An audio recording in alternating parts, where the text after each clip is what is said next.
Olá, boa tarde. Estamos aqui em mais um bate-papo FACIAP, que acontece toda quinta-feira às 17 horas, onde nós conversamos com algum especialista, algum convidado sobre algum tema relevante para o sistema FACIAP. E no bate-papo de hoje, nós vamos conversar sobre o projeto de lei 3887 de 2020, que cria a contribuição social sobre operações com bens e serviços. E para falar desse tema, nós convidamos o Dr. Carlos Dutra, que eu vou incluir no bate-papo.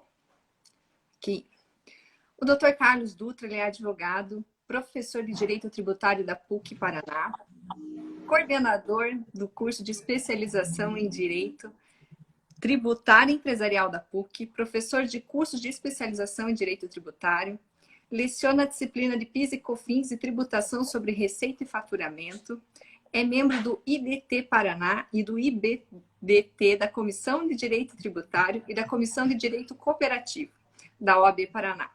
É especialista em Direito Tributário pelo IBET e mestre em Direito Econômico e Social pela PUC-PR. Aí dá uma resumida no seu currículo, né, doutor Carlos? Seja muito bem-vindo à live. Se eu ficasse falando do seu currículo, eu ia ficar 1 hora aqui só narrando o currículo do doutor. Muito bom tê-lo conosco. Muito obrigada por aceitar esse convite de falar sobre as alterações tributárias que nós estamos a enfrentar, né? Temos um projeto de lei e eu gostaria que o doutor fizesse as suas considerações. Claro. Em primeiro lugar, eu vou fazer uma pergunta que é a pergunta mais realizada em toda e qualquer live. Você está me vendo e me ouvindo? Sim! Ótimo, tá tudo ótimo. A gente tem que perguntar isso, né? Porque às vezes a gente fica falando aqui e de repente o outro lado não está escutando. Então, eu estou bem habituado a isso, porque na PUC a gente está com aulas remotas desde que a pandemia chegou no Brasil e foi declarada a situação de emergência aqui. Nós estamos com aulas remotas, né? Então eu estou bem habituado aí a falar para uma câmera e ficar conversando horas e horas. Às vezes já aconteceu comigo de eu falar durante 10 minutos e realmente a minha conexão tinha caído e eu nem percebi. Então, por favor, vá conversando comigo, doutora Caroline, para me manter atento e vivo aqui.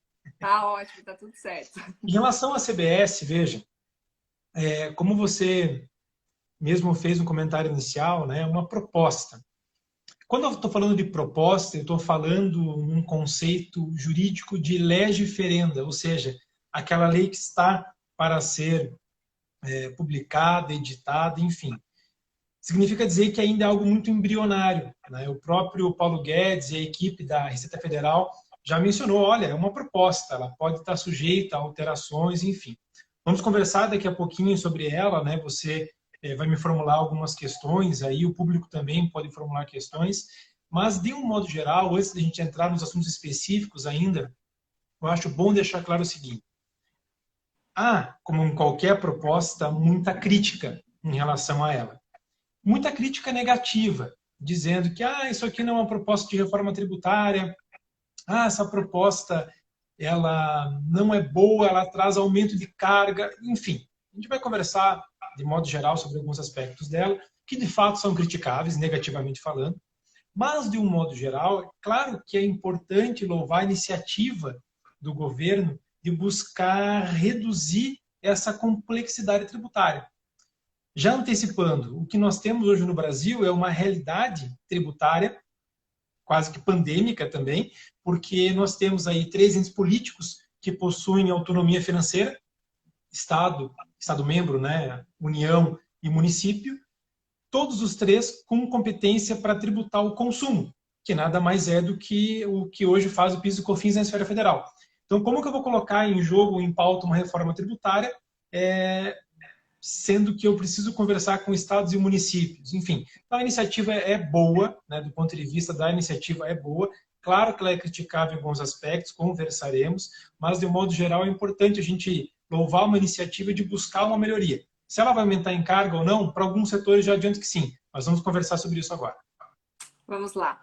Bom, doutor, vamos fazer o seguinte. Eu desativei os comentários para que quando alguém tem interesse em fazer pergunta, faça na caixa de pergunta, que é melhor para a gente visualizar. Então, eu quero agradecer a todos que estão nos assistindo e que, caso tenha alguma pergunta, né, por favor, pergunte, porque isso deixa o nosso bate-papo mais interessante, e que o façam pela caixinha de perguntas.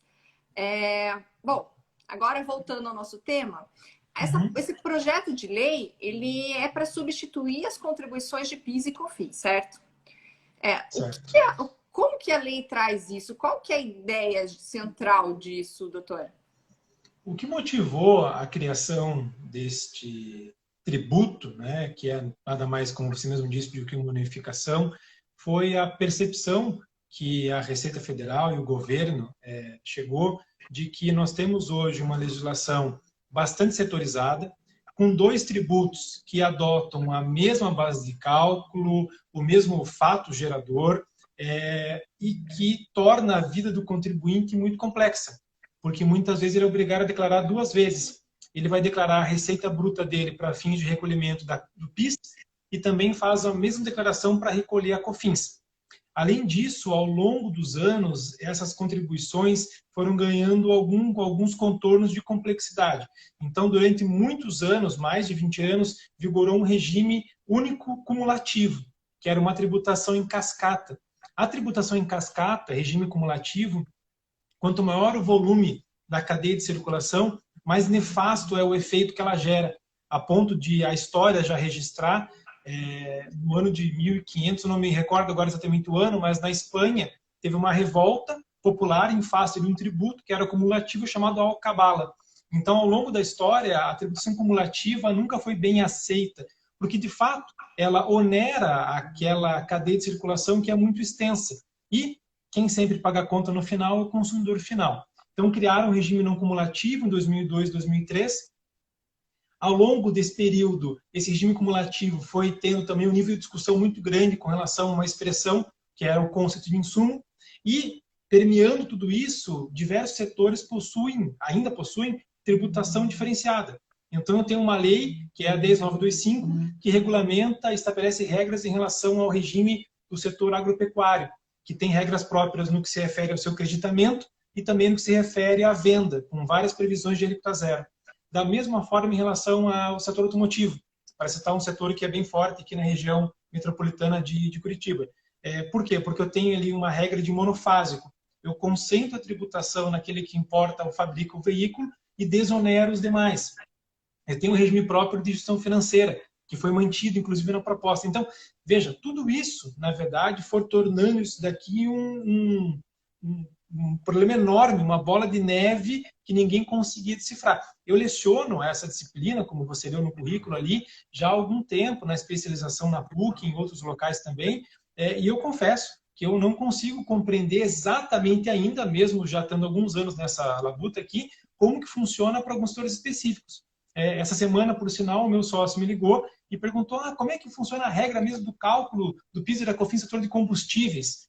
Eu não lembrava. Eu tive que sentar, ler, verificar a legislação e, junto com ele, construir ali a interpretação. Então, isso tudo motivou, isso foi declarado, inclusive, em entrevistas, né, do setor econômico do governo, a criação de um regime único. E, claro, também motivado por essa proposta aí de reforma tributária, que é uma das promessas de campanha, vamos dizer assim, do presidente e do seu ministro da Economia.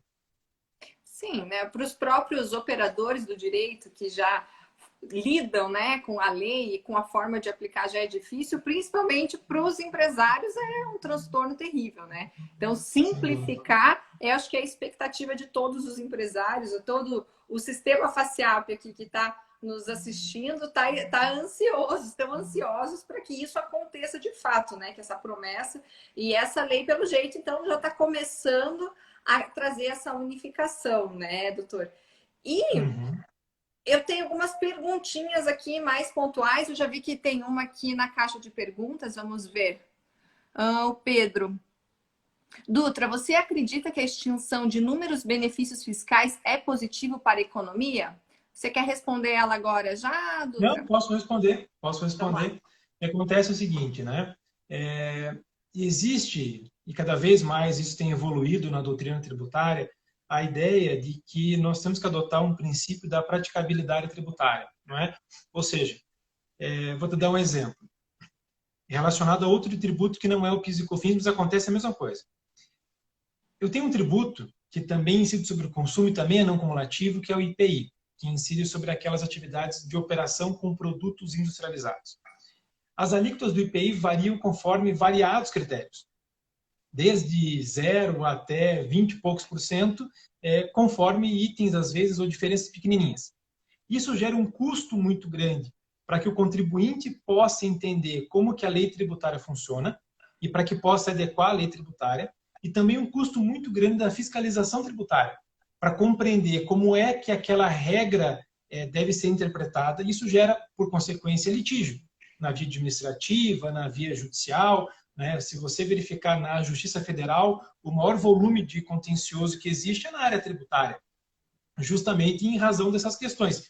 No PIS e COFINS, obviamente, não é diferente. Eu citei uma série de legislações diversas e setorizadas que existem que contribuem para essa disputa muito grande e que façam que o contribuinte incorra em despesas com advogados, por exemplo, com pessoal de contabilidade especializado, enfim, uma série de despesas com relação às quais eles nem sempre vai ter a possibilidade de dedução dessas despesas na atividade dele, especialmente se ele é um empresário de pequeno porte, que está no regime do lucro presumido, por exemplo, em que o que gasta com isso pouco importa para fins de apuração do imposto de renda, para dar um exemplo aqui.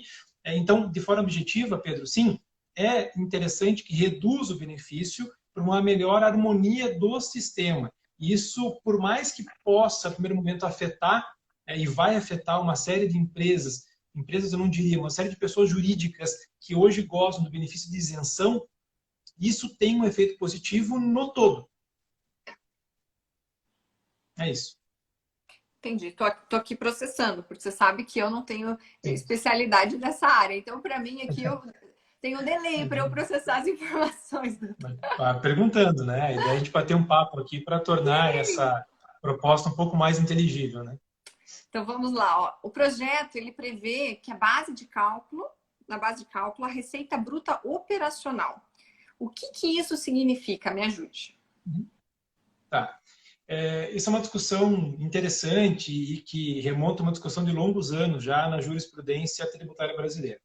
Quando essas contribuições foram criadas, é bom lembrar que a contribuição PIS ela existe desde os anos 70, lá, ela foi criada por uma lei complementar número 70, número 7 de 70, e a COFINS depois de 91. A base de cálculo que elas adotavam era o faturamento. E faturamento sempre foi entendido como sendo aquilo que decorria única e tão somente da venda de uma mercadoria ou da prestação de serviço. Porque pela etimologia da própria palavra faturamento se relaciona àquilo que eu registro por meio de fatura. E desde o Código Comercial de 1850, hoje já revogado, mas naquela época vigente, quando a Constituição inclusive foi promulgada em 88, fatura é o documento que servia para registrar a venda de uma mercadoria ou a prestação de um serviço. Então, veja, é um conceito bem restrito. Eu sei que falando assim parece ainda vago e dá para entender que tudo entraria nesse conceito, mas não é bem assim. Por exemplo, se você, empresário, realiza aplicação financeira, por exemplo, um fundo qualquer, você pega o seu caixa, ele parado no banco sem render nada, você vai lá e investe ele em uma aplicação. Você vai ter uma receita, ela vai gerar um acréscimo patrimonial para a sua empresa, mas ela vai decorrer da venda de uma mercadoria ou da prestação de um serviço? Não, ela tem uma outra natureza, ela é uma receita financeira. Portanto, dentro de um conceito unicamente restrito de faturamento, receita financeira não entraria. Além disso, se você é empresário e tem várias unidades imobiliárias que você aluga, você vai oferir receita decorrente de locação. Locação não é nem venda de mercadoria, nem prestação de serviço. Por consequência, também não estaria inserido nesse conceito. E durante vários anos, essa era a base de cálculo das outras contribuições, PIS e COFINS. No entanto, em 98, ocorreu uma alteração por emenda à Constituição e passou a ser possível adotar como base de cálculo também a receita. E desde então, as contribuições PIS e COFINS foram alterando as suas regras, seja no regime cumulativo ou no não cumulativo, que eu já vou explicar o que é isso em uma outra pergunta que você vai me fazer. Mas hoje, tanto o regime cumulativo e não cumulativo, como eu ia dizendo, adotam já a base de cálculo receita operacional bruta. O que é essa receita operacional bruta? é o faturamento que eu acabei de conceituar, adicionado de qualquer outra receita vinculada às atividades da empresa. É um conceito, portanto, mais amplo. É um conceito que já é adotado hoje nas contribuições. Então, nesse aspecto, o empresário não vai sentir nenhum reflexo negativo, porque já é a base de cálculo que ele adota para a operação dele. E ainda terá uma vantagem, que alguns tributos que hoje não são excluídos da base de cálculo, será possível excluir. ICMS, ISS, IPI, a própria CBS, então vai ser possível excluir, vai se tornar uma base de cálculo menor do que vocês estão acostumados hoje. Entendi. Então, vem beneficiar. Nesse sentido, sim. Podemos ficar felizes nesse sentido. Nesse aspecto, sim, claro. Vai ter um contraponto que é o aumento de alíquota, a gente já vai chegar lá. Mas no quesito base de cálculo, a gente vai sentir uma redução de base. Ok. E qual é a diferença entre a incidência da CBS para o serviço de exportação e de importação? Ok, como funciona? Até agora, e pode ser que isso continue, se o Senado decidir não aprovar e a Câmara dos Deputados também, pode acontecer, a gente está falando novamente, né, de uma proposta em discussão, ela não está aprovada ainda. Então, como funciona hoje? Hoje eu tenho, doutora, 4 tributos com o nome PIS/COFINS. Eu tenho o PIS, que a gente chama de PIS Mercado Interno, que é esse que incide sobre a receita operacional bruta, que eu acabei de explicar. Tenho também a COFINS, que adota a mesma base de cálculo, por isso que eu falei que isso é complexo, né? Eu acabo duplicando informação. E foi criado em 2004, melhor dizendo, pela Lei 10.865 de 2004, a incidência do PIS na importação e do COFINS na importação, que deram o nome de PIS e COFINS na importação. Eu costumo brincar sempre em sala de aula com os alunos, poderia ser qualquer outro nome, mas deram esse nome justamente porque, quando foi criado, a ideia seria equilibrar o que estava sujeito àquele produtor nacional com aquele que importava. Porque aquele que produzia no território brasileiro recolhia PIS e COFINS, ou seja, recolhia uma contribuição federal sobre a receita. E aquele que importava não estava sujeito a isso. Então, isso acabava desequilibrando, não é? E era mais vantajoso importar do que produzir aqui. Então, criaram lá o PIS e COFINS na importação. Inclusive, prevendo a incidência desse tributo também na pessoa física. Isso é algo bom de deixar claro. O PIS e a COFINS mercado interno só é sujeito passivo, só é contribuinte a pessoa jurídica. Diferente no caso do PIS na importação e COFINS na importação, que também a pessoa física, se você, pessoa física, realizar uma importação, vai pagar PIS e COFINS na importação. Eles estão unificando também nessa proposta esses 4 tributos em um tributo só. E aí a CBS vai ter 2 incidências. Uma incidência nas operações internas e uma na importação. E a exportação, você me perguntou. Está expressamente previsto que a exportação não estará sujeita à incidência dessa contribuição chamada CBS, como hoje acontece já em relação ao PIS e COFINS. Isso acontece porque o governo é bonzinho com a gente? Na verdade, não. Acontece por expressa determinação constitucional. Há um dispositivo na Constituição, que é o artigo 149, que estabelece que não deverá ocorrer a instituição de contribuições na exportação. Qual é o objetivo disso? Incentivar, né, a exportar. Então, já há algum tempo, vários países adotam a tributação no destino, ou seja, eu não tributo aonde foi produzido aquele bem, eu tributo aonde aquele bem vai chegar. Por isso que o Brasil, por exemplo, no que se refere à CBS, vai tributar na importação, mas não tributa na exportação. Sim, porque aí eu fomento a exportação e também manter o consumo interno, né? Para evitar tantas importações e consumir aquilo que é produzido no território nacional. Sim. Perfeito. Joia. A gente tem uma outra pergunta aqui, Dutra. Deixa eu colocar aqui, ó. RCCB. Os créditos da legislação do PIS/COFINS não cumulativos permanecem? Você quer responder lá no final ou quer já colocar agora? Não, eu posso responder na medida que elas forem vindo. Essa é uma inovação, na verdade, trazida pelo projeto. Porque como funciona hoje? Eu até no momento que introduzi o assunto aqui, acabei comentando um pouquinho do conceito de insumo.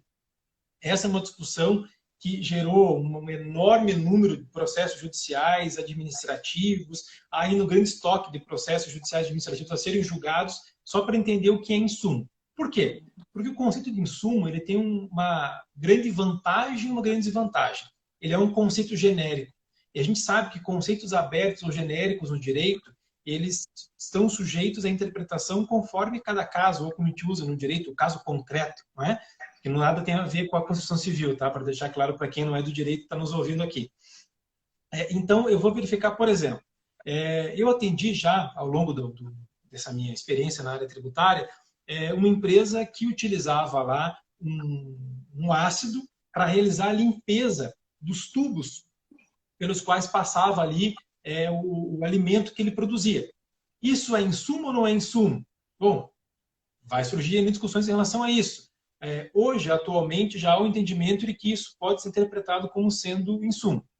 Mas a Receita Federal nem sempre concorda com isso. Então, eu, por exemplo, ainda na aula, na especialização, dedico mais ou menos 1 ou 2 horas de uma aula só para falar sobre insumo, porque ainda a discussão é muito grande.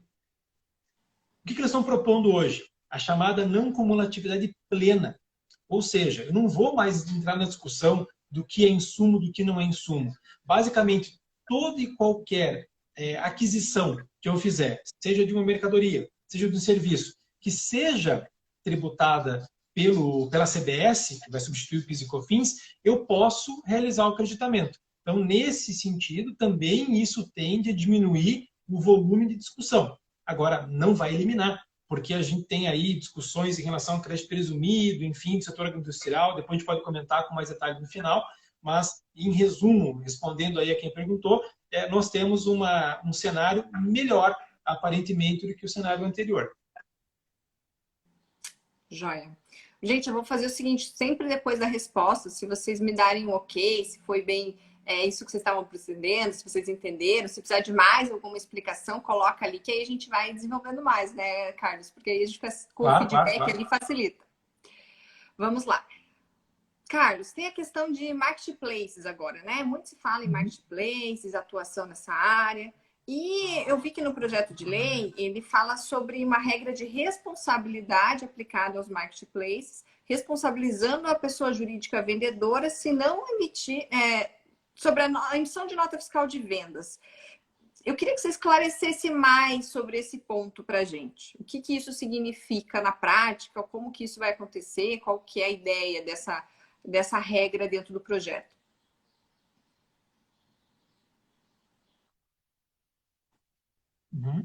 Oi, Carlos, para mim você travou. Não sei se o pessoal que está nos acompanhando, como é que tá? Travou para mim um pouquinho aqui. Já, então vamos lá. A pergunta era sobre os marketplaces, sobre a regra de responsabilidade aplicada, que responsabiliza a PJ, né, a vendedora, sobre emissão de nota fiscal de vendas. Eu queria que você esclarecesse o que exatamente é isso. Para mim está travando de novo.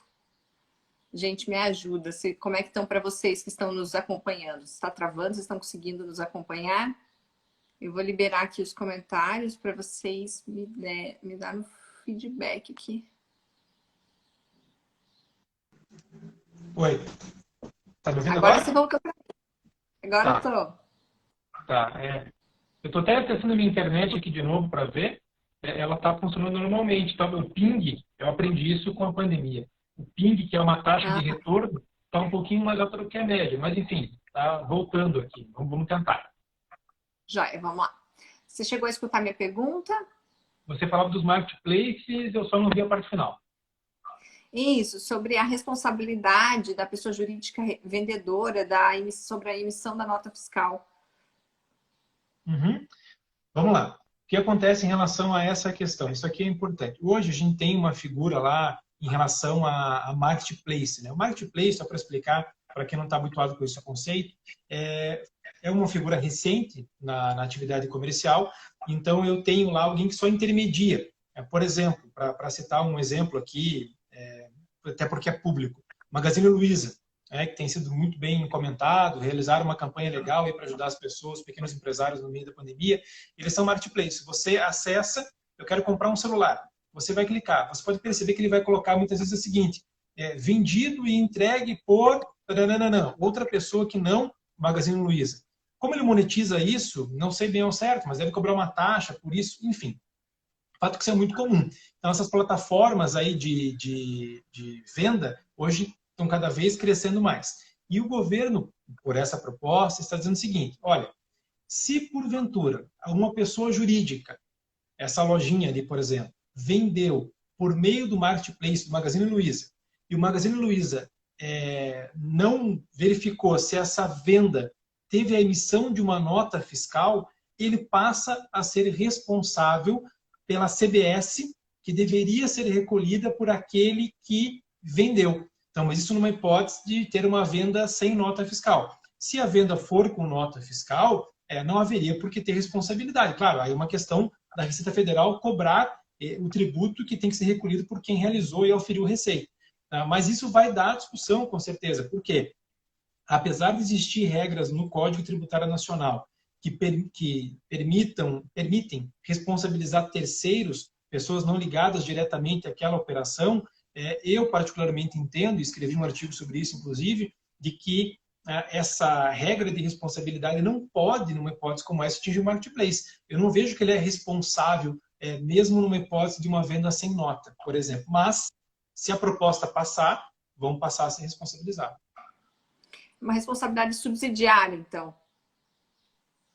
Seria mais ou menos até mesmo solidária, eu diria, porque o texto não é claro em dizer se é subsidiária ou solidária. Mas eu digo solidária porque eles assim, se for feita uma venda sem nota fiscal, é também responsável o marketplace. Por isso que eu entendo aqui que seja uma responsabilidade solidária. Ou seja, pode se cobrar tanto do marketplace como da loja que utilizou o marketplace para vender.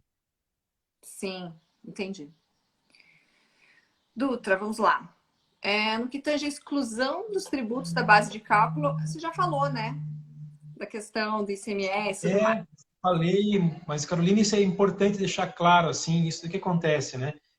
A gente tem que entender a questão e o contexto por trás daquilo. É positivo? Não há dúvida de que sim. Realmente, você ter uma base de cálculo menor, excluindo o ICMS, excluindo o ISS, o IPI, a própria CBS, é positivo, sem dúvida nenhuma, né? Você recolhe o tributo sobre efetivamente aquilo que se agrega de valor naquela sua operação industrial, comercial. No entanto, isso só está sendo proposto, e é bom deixar isso claro também, porque a União está perdendo essa discussão judicial. Então, uma das maiores teses tributárias que estão ali para serem encerradas no Supremo Tribunal Federal é justamente em relação à exclusão do ICMS da base de cálculo atualmente do PIS e da COFINS. E o STF já decidiu que esse tributo não deve ser incluído. A discussão agora está em saber se eu posso excluir o ICMS destacado na nota fiscal ou o ICMS recolhido. É uma discussão que a gente poderia ficar aqui meia hora falando só sobre isso. Mas o fato é que o governo está perdendo essa discussão.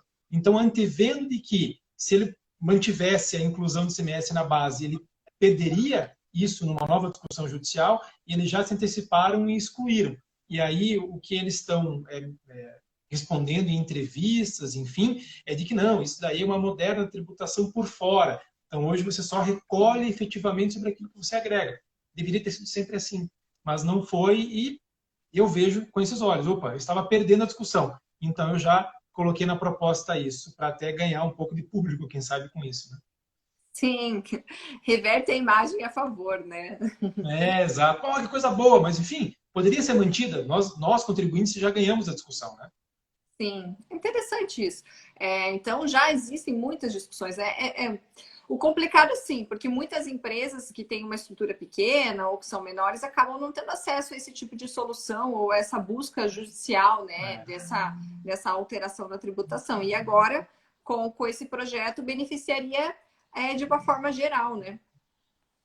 Não, bem legal a sua observação. A tendência, efetivamente, é isso. Porque como a gente vai ter, basicamente, só dois regimes em relação a essa CBS. Eu vou ter o Simples e vou ter a CBS. Hoje eu tenho o Simples, tenho o regime cumulativo, tenho o não cumulativo, tenho o regime específico da agroindústria, o regime específico do automotivo, específico para quem está no setor de perfumaria, específico para quem realmente importa. Então, enfim, é tanta coisa diferente que, realmente, o empresário de menor porte acaba não conseguindo ter acesso a isso, a discussão, ou para ele não se aplica. Não é? Então, agora, com essa unificação, a tendência é a gente colocar as empresas de maior e menor porte numa situação parecida.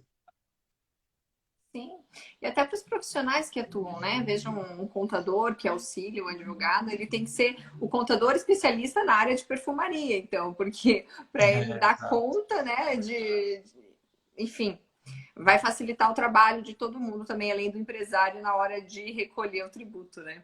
Uhum. Bom, vamos falar de não cumulatividade agora. Nossa, quase me embaralhei toda.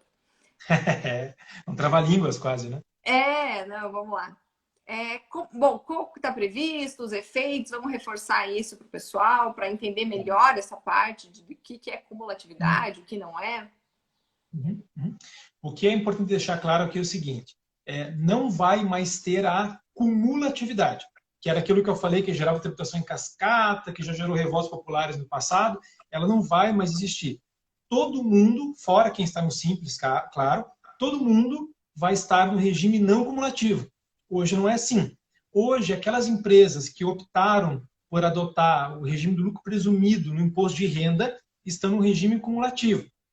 Todas as outras, que apuram com base no lucro real, ou por opção, ou pelo seu tamanho, estão no lucro real, que aí é uma outra discussão de imposto de renda, estão no regime não cumulativo. Só que olha que complicado. Mesmo as empresas que estão no lucro real e que, por regra, obrigatoriamente deveriam estar no não cumulativo, algumas atividades em específico, algumas receitas em específico, permanecem no regime cumulativo. Então, é complicado você entender e explicar uma lógica. Se já é difícil eu explicar isso para os alunos, imagina quando vem um investidor estrangeiro para o Brasil e eu tenho que sentar com ele e explicar como funciona. Primeiro que tem a barreira da língua, naturalmente. Segundo que você vai explicar isso para ele. Ele olha para isso e ele fala assim, não dá para investir no Brasil. Então, é bom que estejam todos agora no regime não cumulativo. Fica fácil para explicar e para entender. E aí como vai funcionar? Vai funcionar muito parecido com o que já é hoje para quem já está no regime não cumulativo. Com a vantagem de que eu vou poder acreditar tudo aquilo que já tiver incidido o CBS na operação anterior, e eu vou fazer um cálculo de encontro de contas, eu verifico os meus créditos, deixo ele separadinho, vejo o meu débito, faço um encontro de contas ali no mesmo mês e vejo quanto que eu vou ter que pagar. Eu vou pagar sobre um saldo, né? Eu posso ter saldo devedor, credor. Se eu exportar, por exemplo, eu vou ter saldo credor, porque eu vou acreditar nas entradas, não vou ter débito na saída. Eu expliquei que na exportação continua existindo a regra de não incidência. Se eu vendo no mercado interno, como agora reduziram sensivelmente as regras de alíquota zero, isenção, basicamente eu vou ter um saldo devedor, mas somente sobre o valor que eu agregar. Aí essa expressão agregar começa a fazer sentido na proposta que se tem de criação de um IVA. A gente já ouviu falar de IVA, né? Quem foi para a Argentina deve ter já visto lá, quando você recebe uma nota fiscal, você vai ter lá o IVA. IVA é Imposto de Valor Agregado. É um tributo não cumulativo que incide sobre o consumo e é muito comum em outros países. E em outros países do mundo ele é um tributo, não vou dizer organizado, mas ele é regulamentado por um órgão central, geralmente por um poder central, como se fosse a União aqui no Brasil, e ele é dividido entre os estados e municípios. Diferente do que acontece no Brasil, né? Como eu falei, no Brasil eu tenho, vamos chamar assim, um IVA federal, que é o PIS e a COFINS, agora a CBS, eu tenho um IVA estadual, que é o ICMS, eu tenho um IVA municipal, que é o ISS. Ainda na área federal tem outro IVA, que é o IPI, por exemplo. Então, essa complexidade eles estão começando a tentar reduzir um pouquinho agora. E a não cumulatividade, ela tende a ser mais fácil, porque eu não vou ter mais discussão com o conceito de insumo. Basicamente, como eu falei e repito, teve destaque de CBS na nota? Teve. Quanto? R$100. Então tá bom. Esse é o meu crédito para abater do débito que eu vou ter na saída. Entendi. Tá, mas você começou falando ali a respeito de, exceto o pessoal que está no Simples, e como funciona para o pessoal que está no Simples? Que a maioria do pequeno, do micro é simples, né? O regime aplicado simples. Uhum, sim. O Simples continua existindo, é bom deixar claro que essa reforma... o primeiro ponto aqui é o seguinte, fala-se muito em reforma tributária. O Guedes apresentou uma reforma tributária. Não é bem isso. Ele apresentou, na verdade, uma proposta de unificação de duas contribuições que são muito importantes e respondem por aproximadamente 26% da arrecadação tributária brasileira. Estou falando aqui de mais ou menos 330 bilhões por ano. Então, é bastante significativo o que o PIS e COFINS respondem para a arrecadação, mas são só 2 tributos federais.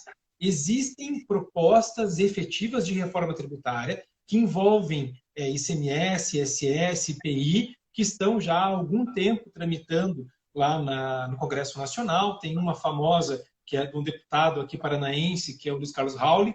Eu tenho outra proposta, que eu agora não esqueci com quem está. Enfim, mas tem mais ou menos 2 ou 3 propostas de reforma constitucional. Essa aqui é uma proposta única de alteração. Qual foi a tua pergunta mesmo, Carolina, para não fugir do contexto? Não, só como que ficavam as empresas que estão no Simples, né? Ah, no Simples, tá, perfeito. Então, deixando isso claro, voltando. O Simples continua com seu regime normal, uma alíquota única, de acordo com o faturamento, todas as regras que você já conhece do Simples continuam. O que o Simples pode sentir um impacto agora, e isso é algo que tenho visto, infelizmente, poucas pessoas falarem, é o seguinte: hoje, se eu estou no regime não cumulativo e eu compro uma mercadoria de alguém do Simples, eu acredito com a chamada alíquota cheia, que hoje corresponde a 7,6 para COFINS e 1,65 para o PIS, ou seja, 9,25, somando as duas. Perfeito? Significa dizer que o nosso amigo do Simples, que forneceu o produto para aquela empresa do regime não cumulativo, ele pagou 9,25 de COFINS, de PIS e COFINS? Não. Isso eu nem sei como. Eu não sei como.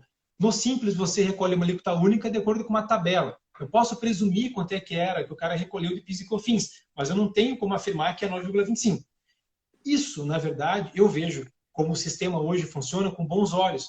Por quê? Se você do regime não cumulativo compra de alguém do regime cumulativo ou do Simples, o teu crédito é igual se você compra do pequeno ou se você compra do grande, para deixar mais claro assim para quem está nos ouvindo. Com a proposta da CBS, eu tenho uma preocupação, que é o crédito ser referente unicamente àquele percentual lá da tabelinha, que está na lei do Simples, que é menor, ou vai ser menor, do que os 12%. Se isso acontecer e passar a proposta dessa forma, eu vou ter uma situação na qual pode ser que o empresário, o grande empresário, olhe e fale assim: puxa, se eu comprar da empresa do Simples, meu crédito aqui vai ser de 5. Se eu comprar da empresa que não está no Simples, vai ser o crédito de 10. Acho que eu vou comprar da empresa do Simples. Na área de serviços, que é onde eu estou inserido, eu sei que não é isso que influencia muitas vezes na contratação, porque é uma questão relacionada à figura daquele profissional e etc. Mas, para quem está na área comercial, eu acho que isso pode gerar algum problema. Então, acho que seria interessante esse setor, né, quem representa esse setor, a própria FACIAP, eu sei que tem uma representatividade muito grande nisso, começar a encaminhar propostas lá para o Senado e para a Câmara dos Deputados, obviamente, para deixar claro de que a aquisição de mercadorias ou serviços de empresas do Simples vai ter o mesmo crédito que qualquer outra empresa, para não gerar essa distorção, essa desigualdade. Entendi. Importante essa tua ponderação, Dutra. Eu vou anotar aqui para a gente trabalhar mais sobre isso, porque acaba refletindo depois na prática, né? Existe essa situação de ponderar o fornecedor ali em relação à tributação. Uhum. Bom, vamos lá. Eu estou vendo aqui, a gente tem 20 minutos e temos mais algumas perguntas aqui. Se você quiser adiantar algum outro tema que você ache mais relevante, assim, caso, né, a gente queira dar uma adiantada em algum assunto, fica à vontade, tá, Dutra? Eu vou seguindo o nosso roteiro aqui, mas qualquer coisa você vai me pontuando aí. Claro. Bom, a próxima pergunta que eu tinha colocado é respeito à obrigatoriedade de destaque no documento fiscal, né? Então, o que reflete, qual é o reflexo disso, né? O que as empresas podem esperar sobre essa nova disposição, se vier a ser aprovada essa lei? Sim, isso é um detalhe assim sutil, tão pequeno, mas que pode gerar uma discussão tão grande. É o seguinte: hoje o PIS e a COFINS, eles são tributos que não são destacados na nota, tá? Não é obrigatório destaque. Você pode até, se você consultar lá o chamado XML da nota, né, consultar a nota fiscal eletrônica na sua versão completa, você vai até perceber quanto foi o PIS e a COFINS que foi destacado por aquele que vendeu para você o produto. No entanto, isso é diferente de você ter um destaque por obrigação jurídica, como acontece, por exemplo, em relação ao ICMS e acontece em relação ao IPI. De modo que, hoje, se você, empresário, efetua um recolhimento a maior de PIS e COFINS, isso pode advir de diversos cenários, desde um crédito que você não apropriou, até mesmo uma operação que você efetuou errado o cálculo, a base de cálculo foi maior do que deveria ser, enfim, você consegue recolher o PIS e a COFINS sem qualquer problema. A tese, por exemplo, do ICMS na base de cálculo do PIS e COFINS, várias empresas ajuizaram. Na hora que esse processo se encerrar, transitar em julgado, essas empresas vão conseguir recuperar esse valor que recolheu a mais de PIS e COFINS nos últimos 5 anos, sem qualquer discussão. No IPI, no ICMS, no ISS, é diferente. Por que é diferente? Porque esses tributos você repercute juridicamente e economicamente no preço. De modo que, por uma regra específica do Código Tributário Nacional, se você recolhe ICMS maior, dou um exemplo, Carolina, você recolheu a uma alíquota de 18% do ICMS, quando na verdade deveria ser 12%, por exemplo. Você recolheu 6% a mais. Só que esse 6% a mais você repercutiu, você destacou na nota fiscal, 18%. Quem arcou com isso, portanto, foi quem comprou essa mercadoria de você. E por força do que dispõe o Código Tributário Nacional, é legítimo para pedir a recuperação disso aquele que sofreu o ônus econômico. Regra geral é assim que funciona. Eu até posso permitir que aquele que destacou o imposto possa recuperar, mas para isso ele vai ter que provar que ou não repassou o ônus ou que está autorizado por aquele que sofreu o ônus a recuperar o nome dele. É bem complexo, só para deixar isso em linhas gerais. A consequência é que, sendo obrigatório o destaque do PIS e COFINS na nota, eu receio que a jurisprudência passe a interpretar que o empresário não vai mais poder recolher o PIS e a COFINS que ele recolheu maior por qualquer motivo. Só vai poder fazer isso se provar que não repercutiu no preço, o que é muito difícil, ou que tem autorização. Você imagina uma grande rede de varejo que vende para milhares de pessoas semanalmente. Como que você vai conseguir a autorização de cada um? Por isso que você não vê discussões referentes à recuperação de valores recolhidos a maior de ICMS, ISS e IPI. O que você vê sempre é PIS e COFINS. As grandes teses tributárias que geram ali uma vantagem econômica grande para as empresas são de PIS e COFINS. Com essa regra, a tendência é que isso não mais aconteça. Então, nesse ponto, é ruim para o empresário. Nossa, parece que não é nada, né? Quando você olha Então, assim, muito sutil um isso. detalhe tão simples, mas que tem uma repercussão gigante, né? Muito Exato. interessante, doutor. Eu tenho mais uma pergunta aqui que o pessoal colocou. Vamos colocar aqui na tela. Gilirane. Dutra, muito bom a sua abordagem. Você concorda que essa proposta do Guedes é péssima para a PEC 45? Não sei se para você aparece ela inteira aí. Entendi a pergunta, entendi. Primeiro, um abraço para o meu amigo Juliano Lirani. Segundo, sim, Lirani, o que eu vejo no seguinte sentido? Politicamente falando, nós temos, né, duas PECs ali que são mencionadas pelo Juliano, que é 45 a 110, PECs são propostas de emenda constitucional, que estão tramitando já há algum tempo e qualquer proposta, ela tem um tempo de amadurecimento, não é? Então, eu preciso lá convencer, explicar. O Raul, por exemplo, ele participou de várias audiências públicas para explicar a proposta dele. O professor Eurico de Sante, que é um professor de Direito Tributário lá na GV em São Paulo, participou de outras várias audiências públicas ao longo do ano passado inteiro, só sobre isso. E agora, a impressão que dá é que o governo perdeu a paciência, vamos dizer assim, com as PECs e quer fazer a proposta dele mesmo, na área federal. E, de fato, eu concordo, pode ser que isso realmente acabe atrapalhando. De outro modo, talvez o que o Guedes viu é a possibilidade de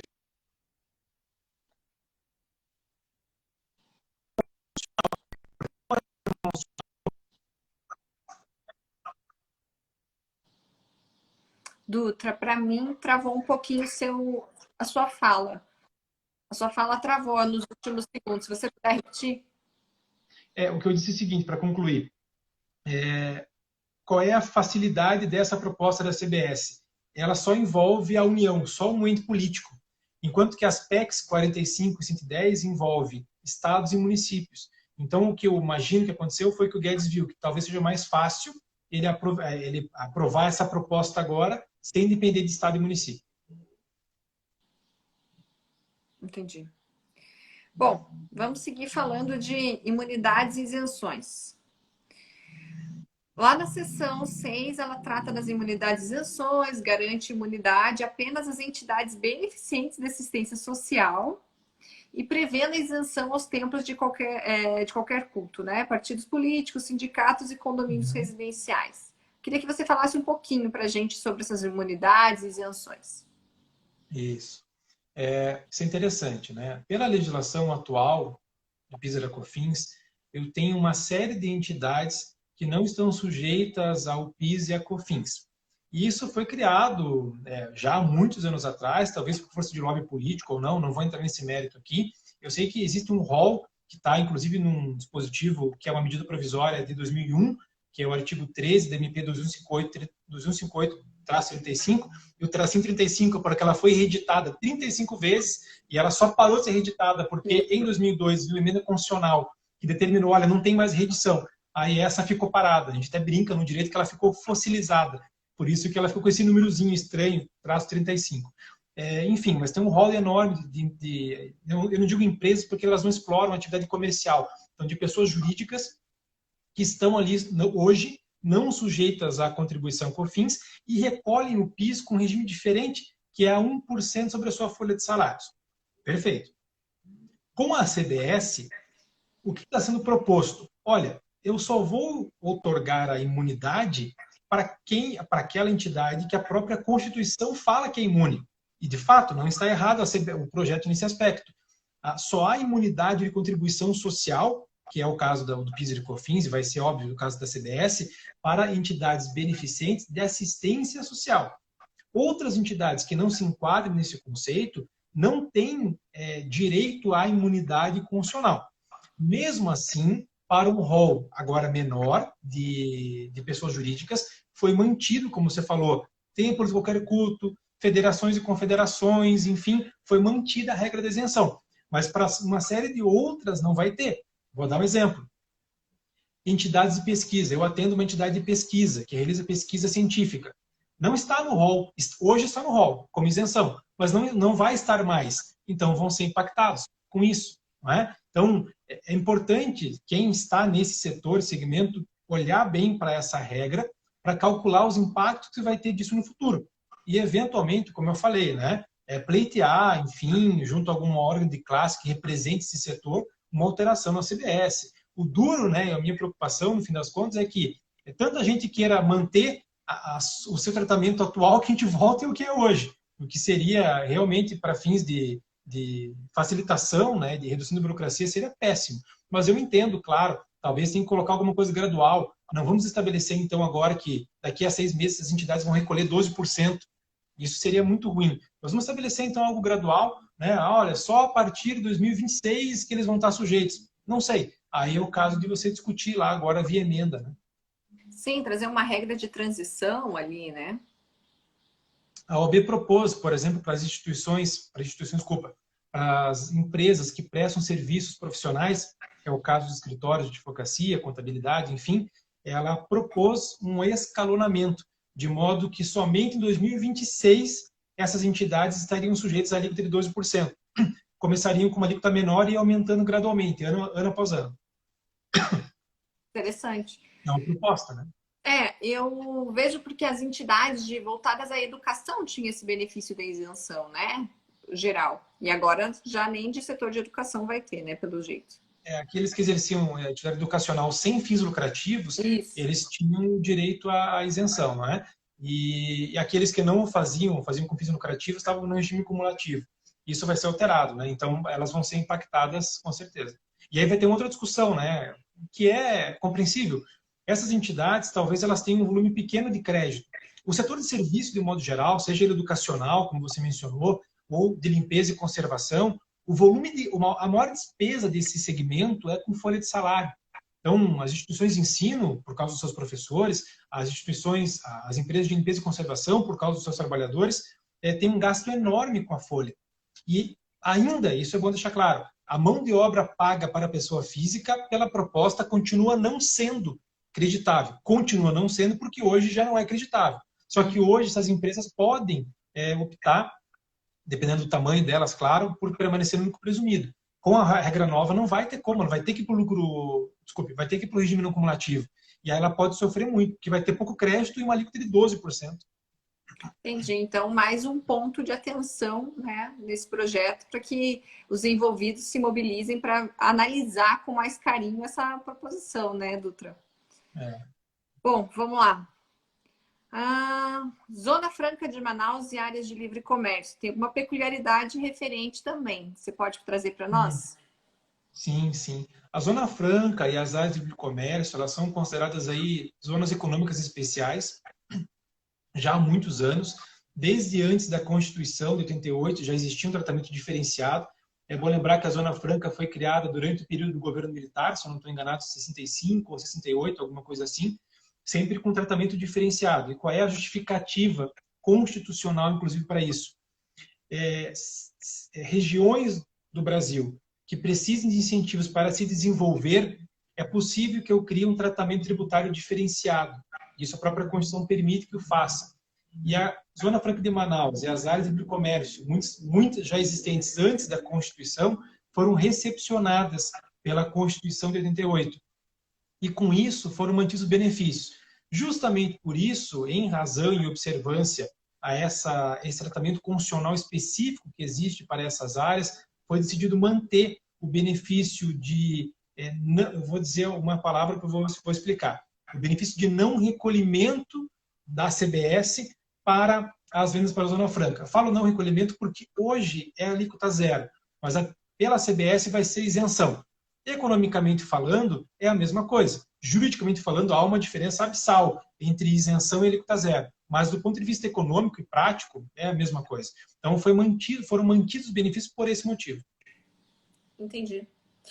E para as instituições financeiras e afins, tem alguma coisa específica também? Alguma previsão específica? Tem. Hoje elas já são tributadas de um modo diferente. Elas já têm direito a exclusões da base de cálculo de algumas despesas próprias dessas entidades, coisa que não acontece para outros segmentos econômicos. E também elas recolhem a contribuição PIS à alíquota de 4%, enquanto que a regra, para quem está no regime cumulativo, é 3%. Isso até o STF já decidiu que é constitucional, etc. e tal. O que eles estão fazendo? Estão mantendo esse mesmo tratamento, mas aumentaram a alíquota, que é de 4,65% hoje, para 5,8%. E justificaram esse aumento de alíquota para o setor financeiro em razão daquelas exclusões de base de cálculo que eu falei no início. ICMS, IPI e o próprio CBS. Ainda que elas não sejam afetadas por isso. Sim, mas e aí vai entrar, quando eu falo de uma fintech, de outro, vai entrar tudo nessa previsão. Aí é um conceito interessante. O direito tributário, ele é um direito que a gente costuma dizer de sobreposição. Por que isso? Porque ele trabalha muito com conceitos de outras áreas do direito. O próprio artigo 110 do Código Tributário Nacional estabelece que eu vou ter que trabalhar e respeitar os conceitos de outras áreas, como o direito civil. O conceito de instituição financeira, por exemplo, ele é dado por outras áreas, inclusive outras leis, algumas delas inclusive tributárias. Não vou cravar para você, doutor, agora se fintech entra no conceito de instituição financeira, mas me parece que sim, porque eles exercem atividade regulada pelo Banco Central.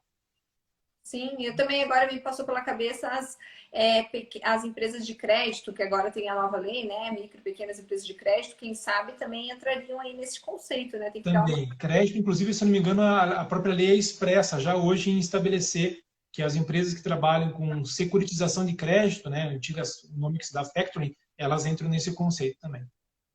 Joia. Bom, vamos falar agora de como fica a apuração e o recolhimento da CBS.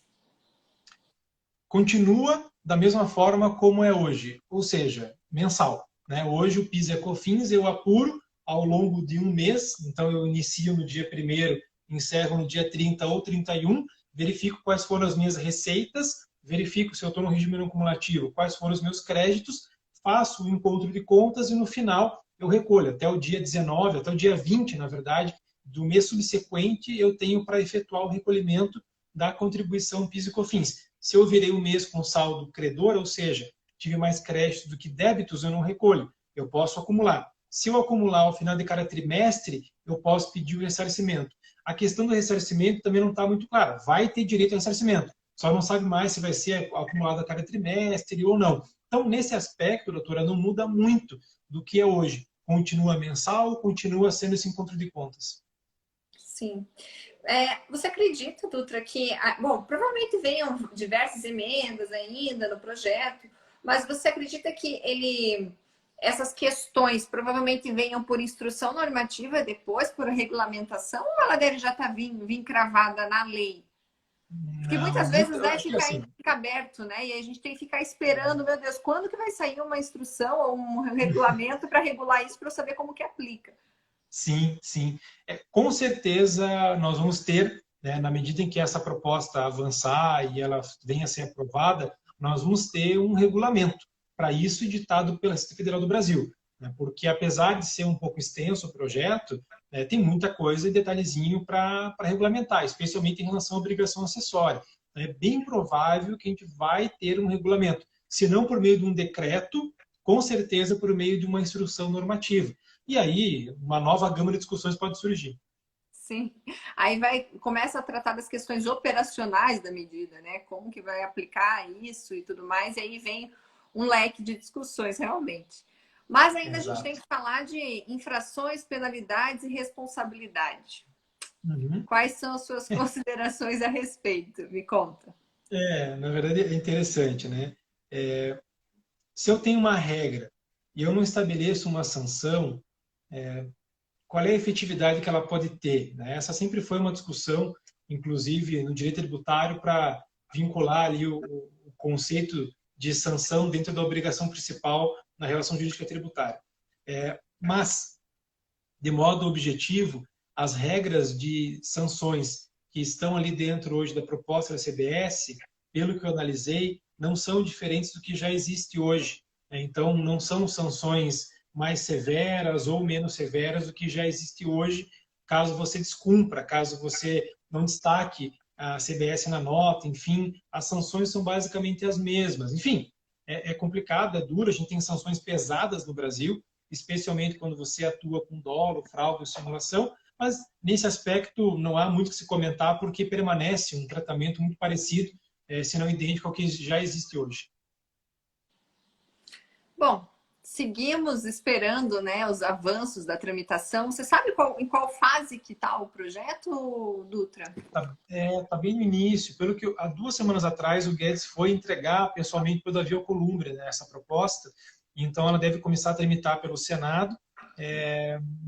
Está muito no início. A gente até cadastrou no escritório, né, essa proposta para receber os andamentos. Aliás, quem tiver essa curiosidade, existe um sistema de push, de acompanhamento de proposta legislativa. O número do PL, até estou com ele aberto, tem alguma aba do meu computador aqui, eu já vou dizer. É o Deixa eu só... 1887. Isso mesmo, 3887, isso mesmo, de 2020. Então você procura por esse número lá no site se você olhar no site do Congresso Nacional ou da própria Câmara dos Deputados, você pode acompanhar o andamento. Eu não olhei essa semana para ver se teve alguma movimentação, mas vai demorar ainda, porque vai ter que passar depois pela Câmara dos Deputados, vai ter que depois, eventualmente, se for aprovado, ir para a sanção ou veto presidencial, enfim, vai ter muita emenda ainda. O momento hoje é complicado pela pandemia, tudo tem andado um pouco mais devagar. Não sei, eu não tenho muita esperança de que isso aconteça esse ano ainda. Acho que é algo que vai ser amadurecido ao longo desse ano, começo do ano que vem, para quem sabe entrar já em vigor, se for aprovado, em 2022. Isso se não avançar as emendas constitucionais de reforma tributária, como o Juliano bem apontou, a PEC 45 ou a 110. Pode ser que a gente esteja falando de alguma coisa aqui que daqui a 3 meses vai ser esquecida. Essa é a grande dificuldade, eu diria, de falar sobre lege ferenda, como eu falei no início, lei que está ainda não aprovada, porque nós estamos falando de várias coisas aqui que daqui a 2 semanas alguém apresenta uma emenda, muda tudo. Né? Pode Sim. acontecer. Mas, ao mesmo tempo, eu entendo pela grande importância da gente falar de um projeto ainda, porque, enquanto cidadão, enquanto entidade, a gente ainda pode colaborar com esse projeto, né? Para que ele seja de uma forma mais adequada à realidade empresarial, por exemplo. Hoje nós temos aqui diversos empresários que acompanham, que sabem na prática como funciona e podem colaborar com o Poder Legislativo nesse sentido. Dutra, eu tenho 30 segundos, eu quero agradecer muito sua presença, sua explanação e deixar a palavra aberta para você. E se você quiser também compartilhar o seu artigo falando sobre esse tema, que eu acho muito importante, muito relevante. Claro, claro. Realmente, eu escrevi um artigo com os meus sócios há pouco tempo atrás. Logo que saiu, na verdade, o projeto, no dia seguinte a gente já sentou, começou a analisar e escrevemos um artigo comentando os principais aspectos. Então, muito do que eu falei aqui está nesse artigo. É um pouquinho extenso, mas não teve forma de fazer ele mais resumido.